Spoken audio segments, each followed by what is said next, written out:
bueno volver a encontrarnos un día más en la lectura pública de la Biblia. Mi nombre es Daniela Freyson y un día más quiero acompañarte en esta lectura del día de hoy.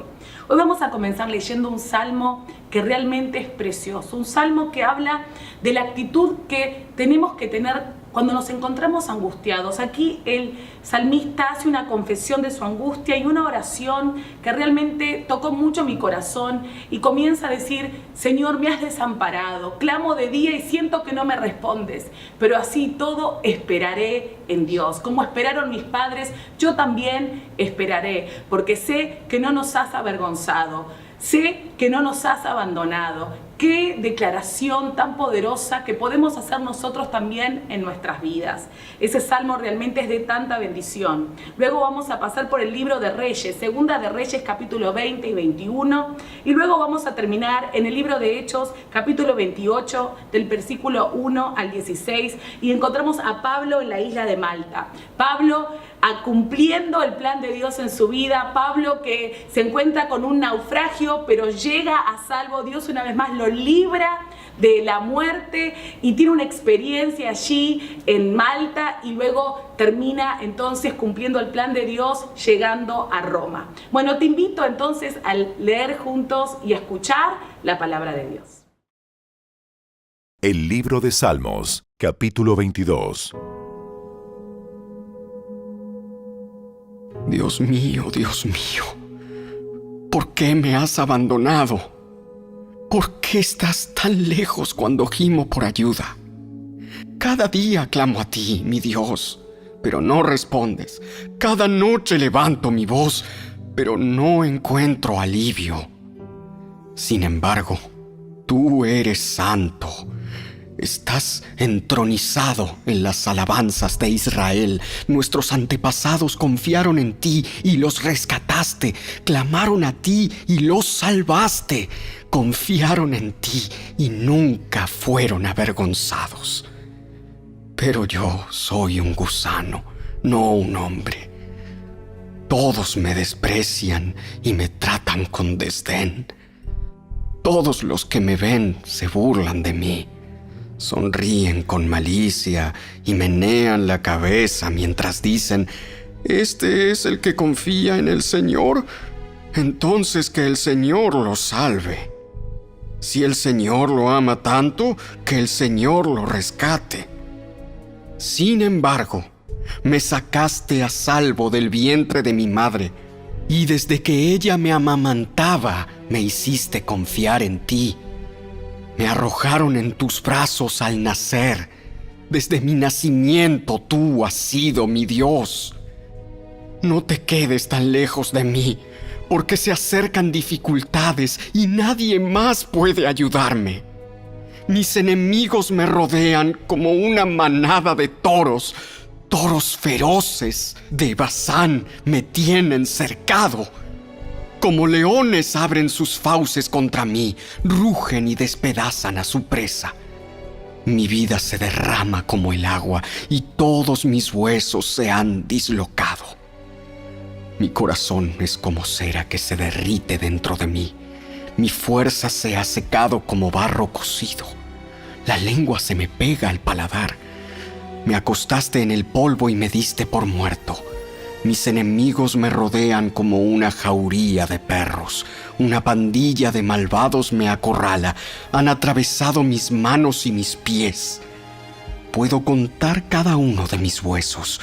Mis enemigos me miran fijamente y se regodean. Se reparten mi vestimenta entre ellos y tiran los dados por mi ropa. Oh Señor, no te quedes lejos. Tú eres mi fuerza. Ven pronto en mi auxilio. Sálvame de la espada. Libra mi preciosa vida de estos perros. Arrebátame de las fauces del león y de los cuernos de estos bueyes salvajes. Anunciaré tu nombre a mis hermanos. Entre tu pueblo reunido te alabaré. Alaben al Señor todos los que le temen. Hónrenlo, descendientes de Jacob. Muéstrenle reverencia, descendientes de Israel. pues no ha pasado por alto ni ha tenido en menos el sufrimiento de los necesitados. No les dio la espalda, sino que ha escuchado sus gritos de auxilio. Te alabaré en la gran asamblea. Cumpliré mis promesas en presencia de los que te adoran. Los pobres comerán y quedarán satisfechos. Todos los que buscan al Señor lo alabarán. Se alegrará el corazón con gozo eterno. Toda la tierra reconocerá al Señor y regresará a Él. Todas las familias de las naciones se inclinarán ante Él, pues el poder de la realeza pertenece al Señor. Él gobierna a todas las naciones. Que los ricos de la tierra hagan fiesta y adoren. Inclínense ante Él todos los mortales, aquellos cuya vida terminará como polvo. Nuestros hijos también lo servirán. Las generaciones futuras oirán de las maravillas del Señor. A los que aún no han nacido les contarán de sus actos de justicia. Ellos oirán de todo lo que Él ha hecho.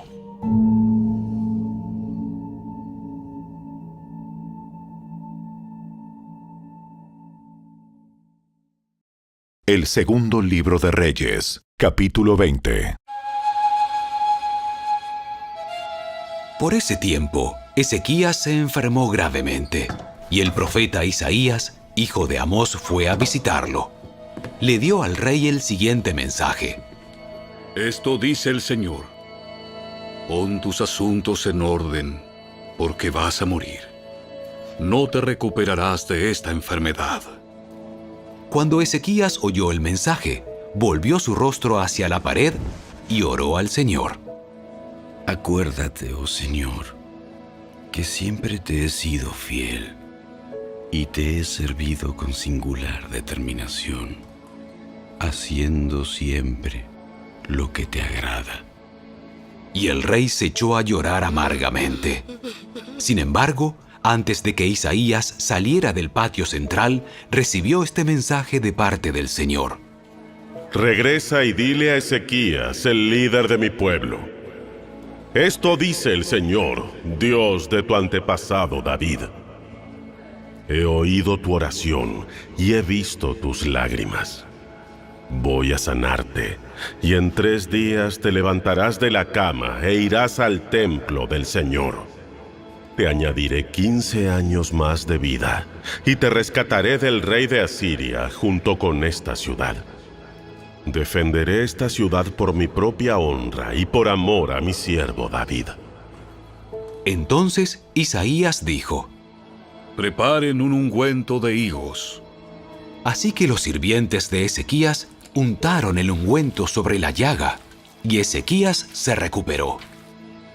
Mientras tanto, Ezequías le había preguntado a Isaías: ¿Qué señal dará el Señor como prueba de que me sanará? ¿Y en 3 días iré al templo del Señor? Esta es la señal del Señor para demostrar que cumplirá lo que ha prometido. ¿Te gustaría que la sombra del reloj solar se adelantara 10 gradas o que se atrasara 10 gradas? La sombra siempre se mueve hacia adelante, así que eso sería fácil. Mejor haz que retroceda 10 gradas. Entonces el profeta Isaías le pidió al Señor que lo hiciera, y el Señor hizo retroceder 10 gradas la sombra del reloj solar de Acaz. Poco tiempo después, Merodach Baladán, hijo de Baladán, rey de Babilonia, le envió saludos a Ezequías junto con un regalo, porque se enteró de que Ezequías había estado muy enfermo. Ezequías recibió a los enviados de Babilonia y les mostró todo lo que había en sus casas del tesoro: la plata, el oro, las especias y los aceites aromáticos. También los llevó a conocer su arsenal y les mostró todo lo que había en sus tesoros reales. no hubo nada, ni en el palacio, ni en el reino, que Ezequías no les mostrara. Entonces el profeta Isaías fue a ver al rey Ezequías y le preguntó: ¿Qué querían esos hombres? ¿De dónde vinieron? Ezequías contestó: Vinieron de la lejana tierra de Babilonia. ¿Qué vieron en tu palacio? Lo vieron todo.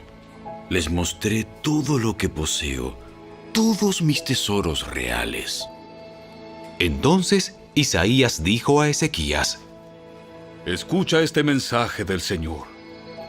Se acerca el tiempo cuando todo lo que hay en tu palacio, todos los tesoros que tus antepasados han acumulado hasta ahora, será llevado a Babilonia. No quedará nada, dice el Señor. Algunos de tus hijos serán llevados al destierro. Los harán eunucos que servirán en el palacio del rey de Babilonia. Entonces Ezequías dijo a Isaías: Este mensaje que me has dado de parte del Señor es bueno. Pues el rey pensaba: Por lo menos habrá paz y seguridad mientras yo viva. Los demás acontecimientos del reinado de Ezequías, entre ellos el alcance de su poder y cómo construyó un estanque y cavó un túnel para llevar agua a la ciudad, están registrados en el libro de la historia de los reyes de Judá. Ezequías murió y su hijo Manasés lo sucedió en el trono.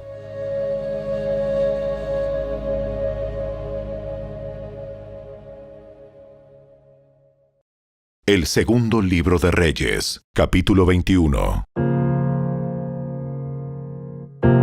Manasés tenía 12 años cuando subió al trono y reinó en Jerusalén 55 años. Su madre era Hepsiba. Él hizo lo malo a los ojos del Señor y siguió las prácticas detestables de las naciones paganas que el Señor había expulsado de la tierra del paso de los israelitas. Reconstruyó los santuarios paganos que su padre Ezequías había destruido. Construyó altares para Baal y levantó un poste dedicado a la diosa Asera, tal como lo había hecho el rey Acab de Israel. También se inclinó ante todos los poderes de los cielos y les rindió culto. Construyó altares paganos dentro del templo del Señor, el lugar sobre el cual el Señor había dicho: Mi nombre permanecerá en Jerusalén para siempre. Construyó estos altares para todos los poderes de los cielos en ambos atrios del templo del Señor. Manasés también sacrificó a su propio hijo en el fuego, practicó la hechicería, la adivinación y consultó a los médiums y a los videntes. Hizo muchas cosas perversas a los ojos del Señor y con eso provocó su enojo. Incluso Manasés hizo una imagen tallada de la diosa Asera y la colocó en el templo, en el mismo lugar donde el Señor les había dicho a David y a su hijo Salomón: Mi nombre será honrado para siempre en este templo y en Jerusalén, la ciudad que he escogido entre todas las tribus de Israel. Si los israelitas se aseguran de obedecer mis mandatos, todas las leyes que mi siervo Moisés les dio, yo no los expulsaré de esta tierra que les di a sus antepasados. Sin embargo, la gente se negó a escuchar, y Manasés los llevó a cometer cosas aún peores que las que habían hecho las naciones paganas que el Señor había destruido cuando el pueblo de Israel entró en la tierra. Luego el Señor dijo por medio de sus siervos, los profetas: El rey Manasés de Judá ha hecho muchas cosas detestables. Es aún más perverso que los amorreos, quienes vivían en esta tierra antes que Israel. Él hizo que la gente de Judá pecara con sus ídolos. Entonces esto es lo que el Señor, Dios de Israel, dice: Traeré tanto desastre sobre Jerusalén y Judá, que los oídos de quienes lo oigan se estremecerán de horror. Juzgaré a Israel con el mismo criterio que usé para juzgar a Samaria y con la misma medida que usé con la familia de Acab. Barreré por completo a la gente de Jerusalén como cuando uno limpia un plato y lo pone boca abajo.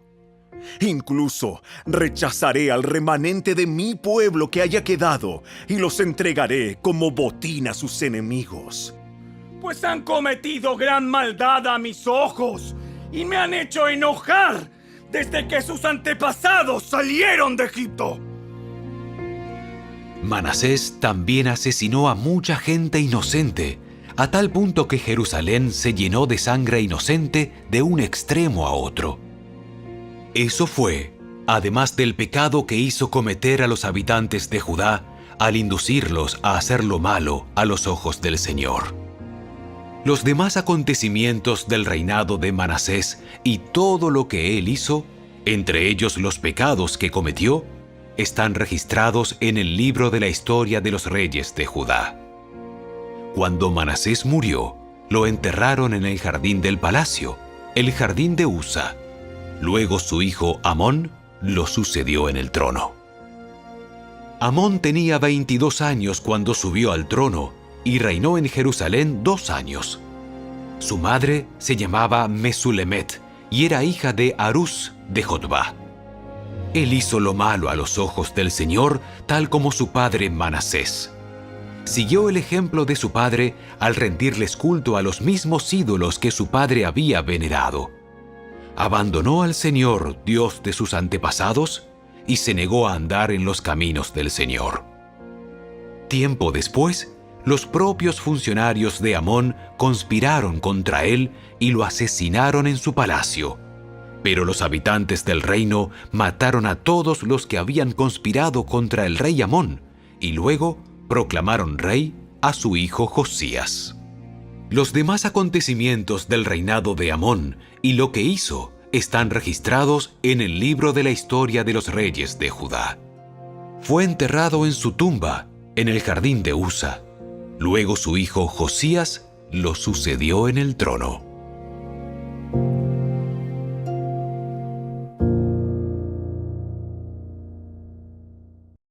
El segundo libro de Reyes, capítulo 22. Josías tenía 8 años cuando subió al trono y reinó en Jerusalén 31 años.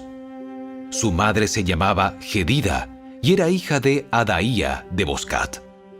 Él hizo lo que era agradable a los ojos del Señor y siguió el ejemplo de su antepasado David.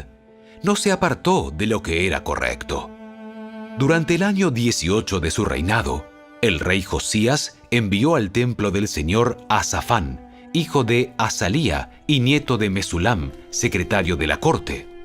Le dijo: Ve a ver al sumo sacerdote Hilcías y pídele que cuente el dinero que los porteros han recaudado de la gente en el templo del Señor. Confía este dinero a los hombres que fueron designados para supervisar la restauración del templo del Señor. Así ellos podrán usarlo para pagar a los trabajadores que repararán el templo. Tendrán que contratar carpinteros, constructores y albañiles. También haz que compren toda la madera y la piedra labrada que se necesite para reparar el templo. Pero no les exijas a los supervisores de la construcción que lleven cuenta del dinero que reciben, porque son hombres honestos y dignos de confianza. Los Hechos de los Apóstoles, capítulo 28. Una vez a salvo en la costa, nos enteramos de que estábamos en la isla de Malta. La gente de la isla fue muy amable con nosotros. Hacía frío y llovía. Entonces encendieron una fogata en la orilla para recibirnos. Mientras Pablo juntaba una brazada de leña y la echaba en el fuego, una serpiente venenosa que huía del calor lo mordió en la mano. Los habitantes de la isla, al ver la serpiente colgando de su mano, se decían unos a otros: Sin duda este es un asesino. Aunque se salvó del mar, la justicia no le permitirá vivir. Pero Pablo se sacudió la serpiente en el fuego y no sufrió ningún daño. La gente esperaba que él se hinchara o que cayera muerto de repente. Pero después de esperar y ver que estaba ileso, cambiaron de opinión y llegaron a la conclusión de que Pablo era un dios. Cerca de la costa a donde llegamos, había una propiedad que pertenecía a Publio, el funcionario principal de la isla. Él nos recibió y nos atendió con amabilidad durante 3 días. Dio la casualidad de que el padre de Publio estaba enfermo con fiebre y disentería. Pablo entró a verlo, oró por él, puso sus manos sobre él y lo sanó. Entonces todos los demás enfermos de la isla también vinieron y fueron sanados. Como resultado, nos colmaron de honores, y cuando llegó el tiempo de partir, la gente nos proveyó de todo lo que necesitaríamos para el viaje. 3 meses después del naufragio, zarpamos en otro barco que había pasado el invierno en la isla. Era un barco de Alejandría que tenía como figura de proa a los dioses gemelos. Hicimos la primera parada en Siracusa, donde nos quedamos 3 días. De allí navegamos hasta Regio. Un día después, un viento del sur empezó a soplar, de manera que al día siguiente navegamos por la costa hasta Puteoli. Allí encontramos a algunos creyentes, quienes nos invitaron a pasar una semana con ellos. Y así llegamos a Roma. Los hermanos de Roma se habían enterado de nuestra inminente llegada y salieron hasta el foro por el camino apio para recibirnos. En las 3 tabernas nos esperaba otro grupo. Cuando Pablo los vio, se animó y dio gracias a Dios. Una vez que llegamos a Roma, a Pablo se le permitió hospedarse en un alojamiento privado, aunque estaba bajo la custodia de un soldado.